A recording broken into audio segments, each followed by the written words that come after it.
Hey everybody, this is Perch. I've got this theory. But before we get into all the rest, I have this theory that most of the people who are on social media, most of the people who are online, they want to be Rick from Rick and Morty. That's the goal. And I've mentioned this in another video, but that's who they want to be. They want to be sarcastic. They want to have really good kind of zingers that come at people. They write the character of Rick. I mean, he's a drunk, but they also write him to be constantly smarter than everyone else and always has a good answer to anything. And even if you get him like in something where he's wrong, he still looks cool because he's able to come back with some kind of like, well, yeah, you're a dick. And then, I mean, just it's this, it's weird because I think a lot of people are patterning their personality online off of a cartoon character who's not a good person. I mean, the funny part is you listen to the creators of Rick and Morty, and they regularly talk about how Rick is not is not a good person. That's kind of the whole point. And yet I think a lot of people they view that as the template for their personality. And if you start to go, just try this next time. Next time you're on Twitter and you're reading something from whoever, and in comics you're reading something from Dan Slott, you're reading something from I don't know, Al Ewing, you're reading something from VIL, just read it in Rick's voice. Just read it as if it's like listen to Rick in your head doing whatever that tweet is, and you'll like, yep, exactly. That this could be, right in the cartoon, except not quite as good writing. But that's that.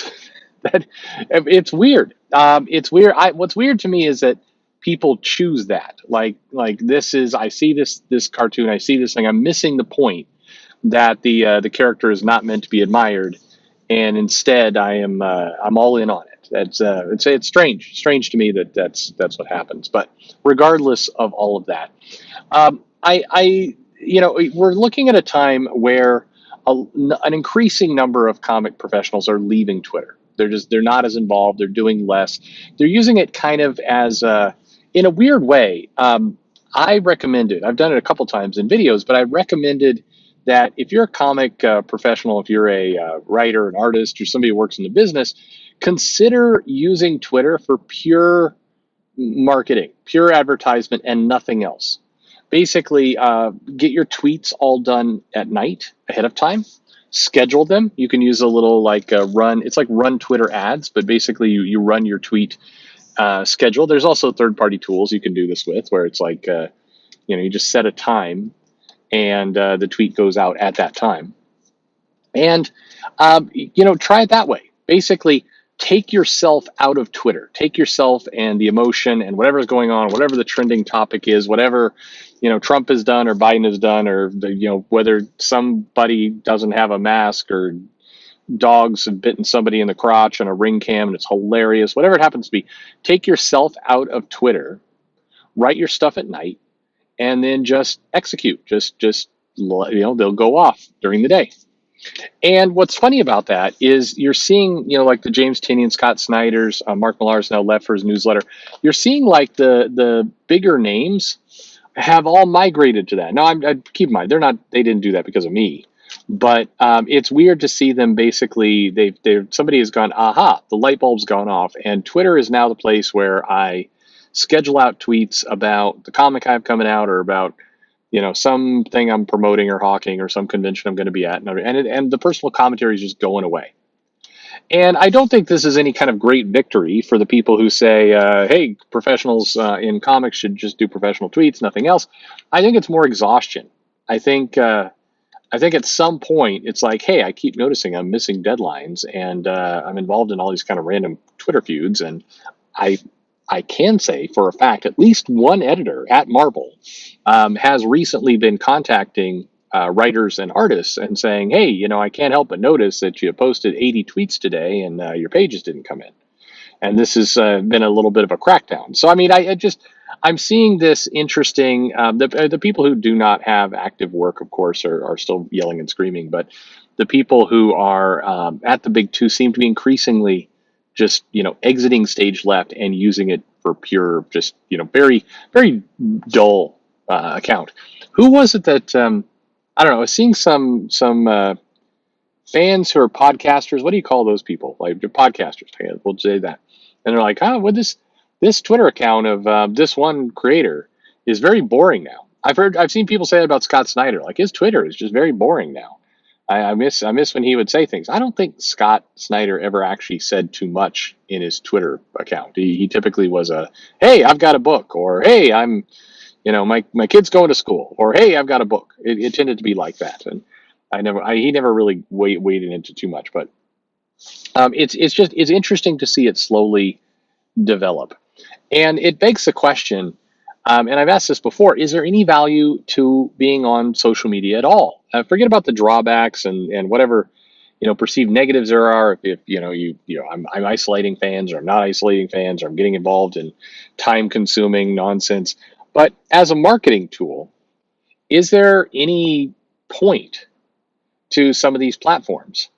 As you see more creators kind of moving to, I'm going to run my own, newsletter. One of the things I do think will happen with Substack and all this kind of stuff is a lot of people will sign up, and then there will be a flat line, because it's basically that creator has gotten all their fans to come over. And the one thing about Substack that is absolutely terrible, I can say from now being there, is like you can't find it. Like you have to do a lot of work to drive people to know that it exists. So, Marvel's not going to start publishing the Substack accounts for, Al Ewing in his comics. That stuff's going to be kept on the DL. So so once you get the initial fans over there, it's going to flatline. Then I think you're going to see a lot of those creators come back onto places like Facebook and Twitter and like, hey, don't forget Substack. I've got something over here in Substack. You're just going to see some of that start to develop.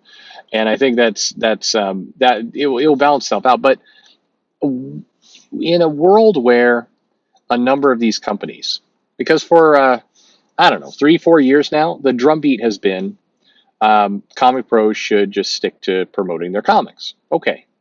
And I completely agree that getting into the weird arguments and fights and nonsense and screaming at people is unproductive for everyone. Anyone who's trying to make money, it's not a useful spend of your time. But if now we suddenly have a world where it's like, hey, subscribe to my newsletter. Hey, I've got a comic coming out on Wednesday.